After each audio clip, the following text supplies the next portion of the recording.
Nous allons suivre le même raisonnement pour expliquer un deuxième exemple de combustion. Ce coup-ci, on va faire brûler du méthane. Alors nous, expérimentalement, vous m'aviez vu brûler du butane présent dans un briquet, mais il se trouve que la combustion du méthane suit le même processus. Alors le méthane, c'est un gaz que l'on dit gaz de ville, et donc que l'on peut utiliser pour faire fonctionner une cuisinière à gaz, par exemple. Alors, le méthane, on l'avait vu ensemble, c'est une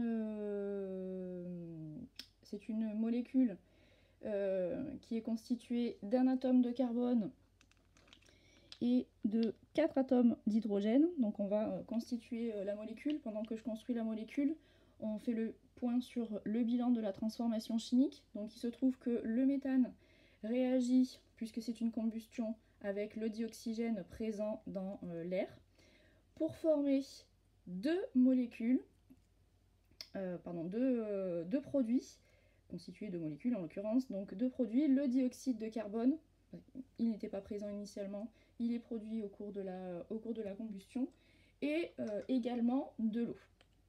Alors comme tout à l'heure, là, écrire le bilan, c'est récapituler quelles sont les substances mises en jeu au cours de la transformation chimique considérée. Donc les réactifs, le méthane et le dioxygène, les produits, s'il y en a deux, dioxyde de carbone et de l'eau. On passe maintenant dans le monde microscopique. Donc le méthane est constitué de cette molécule constituée donc d'un atome de carbone et de 4 atomes d'hydrogène.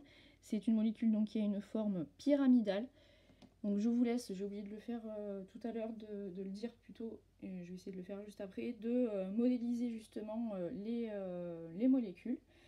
Le méthane donc réagit avec le dioxygène. Dioxygène, deux atomes d'oxygène reliés ensemble, et on va former donc le dioxyde de carbone, mais aussi de l'eau.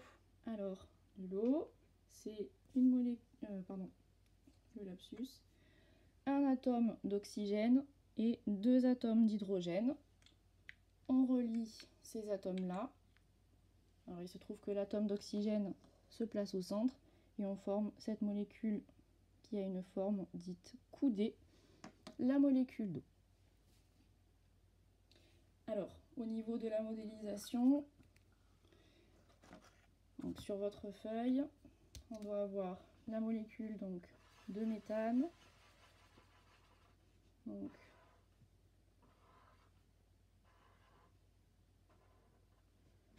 la molécule de méthane qui a une forme pyramidale. Donc si vous avez un peu du mal à représenter de façon, disons, en perspective, vous pouvez faire la petite sorte de fleur comme on l'avait vu précédemment. Le dioxygène.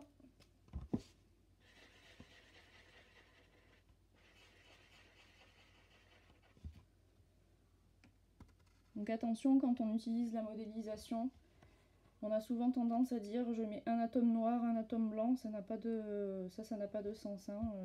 Les couleurs sont associées à une sorte d'atome en particulier. Donc là je fais la modélisation de la molécule de dioxyde de carbone, on dit bien un atome de carbone, mais sur le papier on le fait en noir, et deux atomes d'oxygène, et sur le papier on le fait en rouge.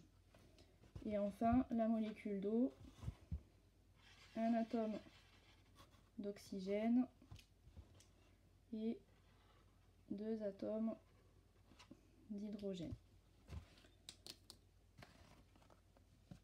Hop, voilà. Alors maintenant qu'on a ça, il va falloir trouver une explication. Donc on va considérer uniquement nous les molécules des réactifs, parce que c'est ce avec quoi on débute en fait la transformation chimique, sans quoi la transformation chimique ne peut pas se faire. Donc l'objectif c'est de travailler sur ces deux réactifs et trouver comment est-ce qu'on arrive à former ces produits-là. Donc si on suit le raisonnement de tout à l'heure, on a dit qu'une transformation chimique, en fait, on a les réactifs qui disparaissent parce que, hop, les liaisons se brisent. Donc on casse, disons, les molécules. Je casse aussi donc la molécule de dioxygène. Et on se retrouve avec ce stock, disons, d'atomes disponibles. Et donc là, si on suit encore une fois le raisonnement de tout à l'heure, ce stock d'atomes, en fait, on va l'utiliser, mais on va réagencer différemment les atomes en créant de nouvelles liaisons, ce qui va nous permettre de créer de nouvelles molécules. Alors, avec un atome d'oxygène et 2 atomes d'hydrogène, eh bien, je peux former une molécule d'eau. Youpi, c'est bon, j'ai réussi à construire une molécule d'eau. Donc ça, c'est bon. Et maintenant, il me faut former la molécule de dioxyde de carbone. Et donc là, vous vous rendez compte qu'il y a un petit problème parce que je n'ai pas de quoi constituer la molécule de carbone. À la rigueur, j'ai un atome d'oxygène, j'ai un atome de carbone. Et ça, si on lit ça ensemble, ça fait du monoxyde de carbone et non pas du dioxyde de carbone. Et puis, il me reste 2 atomes d'hydrogène et je ne sais pas quoi en faire. Alors, souvent, les élèves me disent « Ah ben, si ça se trouve, les atomes d'hydrogène fusionnent entre eux pour fabriquer un atome d'oxygène. » Et bien malheureusement, c'est pas possible parce que la chimie, ce n'est pas de la magie, figurez-vous. Donc il va falloir trouver un autre procédé. Alors, finalement, moi, ce qui me gêne dans la situation dans laquelle on est ici, c'est que je veux former du dioxyde de carbone et non pas du monoxyde de carbone. Et donc, en fait, pour pouvoir former le dioxyde de carbone, il me faudrait donc un autre atome d'oxygène. Alors, ça veut dire que dans mon stock d'atomes initial, je n'ai pas suffisamment d'atomes d'oxygène disponibles. Il m'en manque. Il m'en manque au moins un.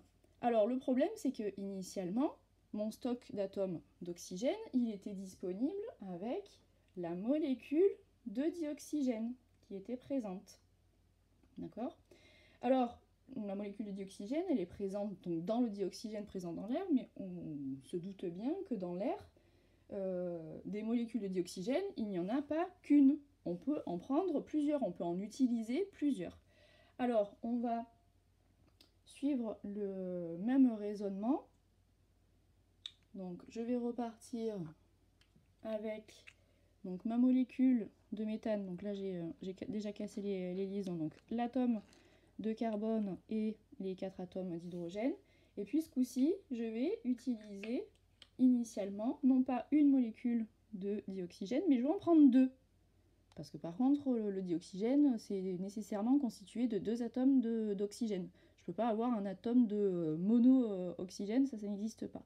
Donc si je veux avoir plus d'atomes d'oxygène disponibles pour pouvoir constituer mes produits, eh bien je vais utiliser davantage de molécules de dioxygène. Là par exemple, je vais en prendre 2. Donc je prends les 2 molécules, on les casse, tac tac tac. Et donc, je me retrouve avec ce stock-là maintenant. Est-ce que j'arrive à former ma molécule d'eau initiale? Oui. Je reprends mes 2 atomes d'hydrogène, mon atome d'oxygène. Et donc, je forme bien une molécule d'eau. Ça, c'est bon. Est-ce que j'arrive à former ma molécule de dioxyde de carbone? C'était mon problème tout à l'heure. Oui. J'ai bien 2 atomes d'oxygène, un atome de carbone disponible. Donc, je peux former une molécule de dioxyde de carbone, ça c'est bon. Et maintenant, qu'est-ce qui me reste en stock? Il me reste en stock 2 atomes d'hydrogène et encore un autre atome d'oxygène finalement. Qu'est-ce qu'on peut former avec ça? Eh bien, on peut former une deuxième molécule d'eau. Donc là, youpi, on est content. On a réussi à former tous les produits. La différence, c'est que finalement, on se rend compte que au cours de la transformation chimique, eh bien, on a formé une molécule de dioxyde de carbone et par contre, on a formé 2 molécules d'eau et non pas une comme on le pensait.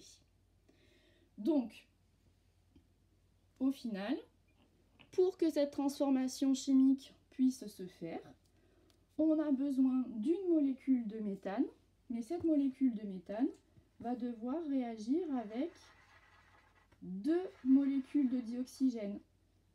Sans quoi, on aura un manque d'atomes d'oxygène et on va former du monoxyde de carbone et non pas du dioxyde de carbone.